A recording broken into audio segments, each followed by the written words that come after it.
The story begins on a warm, golden morning when everything in the mansion seemed full of life, everything except Arya's room. While sunlight touched every hallway, her bedroom remained strangely quiet, almost disconnected from the rest of the world.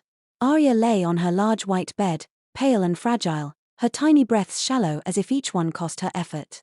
Her father, a powerful businessman, had spent fortunes on the best doctors and treatments, hoping that money could buy answers, but nothing ever changed. Day after day, her strength faded without explanation, as though something invisible clung to her, draining her spirit in silence. The mansion felt beautiful on the outside, yet her room carried a heaviness no one could understand. It was the kind of mystery that made even the most logical minds uncomfortable, because when doctors fail and science offers no cure, people begin to wonder what isn't being seen. Nora entered the mansion quietly, carrying with her a calm presence that immediately softened the atmosphere around Arya. She wasn't the kind of nanny who rushed or made noise. Instead, she observed, listened, and paid attention in ways others never had. From the very first day, she noticed little things: how Arya's energy lifted when she was taken to the garden, how her breathing changed when she lay too close to the floor, how she often woke trembling as if something frightened her in her sleep. These weren't details most people would even catch, but Nora felt them deeply, almost intuitively. While everyone else focused on medicines and diagnoses, she focused on the environment, the patterns, the silence around the child. And the more she watched, the more she felt that Arya wasn't simply sick. Something inside that room was affecting her, quietly, consistently, and in ways no one had dared to imagine. One quiet afternoon, while Arya slept restlessly, Nora felt a strange tug in her chest, a kind of instinct that wouldn't let her ignore the space beneath the bed.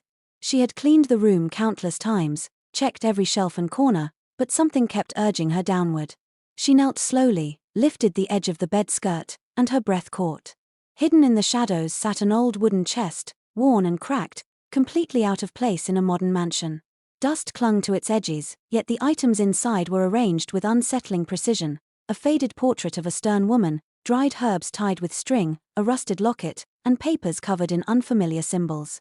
The air under the bed wasn't normal, it felt heavier, thicker, as if whatever rested in that box had been waiting to be discovered.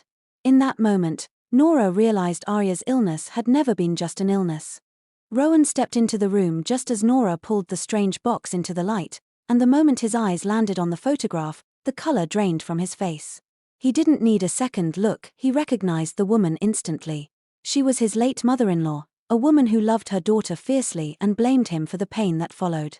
After Arya's mother died during childbirth, she had tried to surround the baby with old protective charms, rituals passed down through generations. Rowan, grieving and clinging to logic, had all of it removed years ago, convinced such things held no real power. But seeing this box now, hidden under his daughter's bed, twisted into something far from protective, shook him to his core. Someone had put it back. Someone had turned those old traditions into something darker.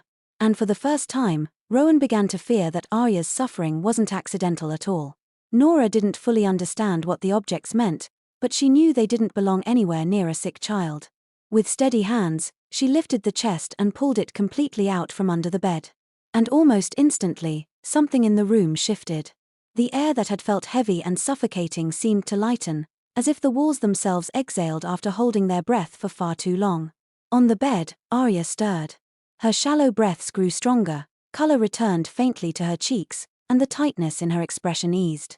Rowan watched in stunned silence, unable to explain what was happening but equally unable to deny it. This change was real, unmistakable, immediate.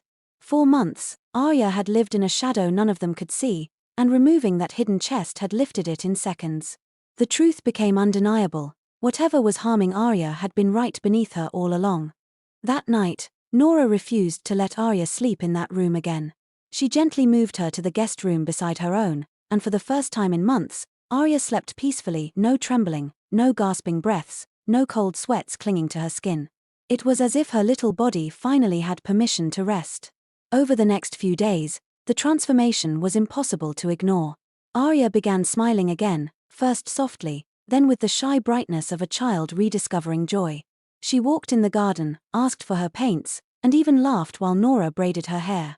Rowan watched all of this from a distance, overwhelmed with emotion, finally understanding what his daughter had needed all along: attention, warmth, and someone who cared enough to look deeper than the surface.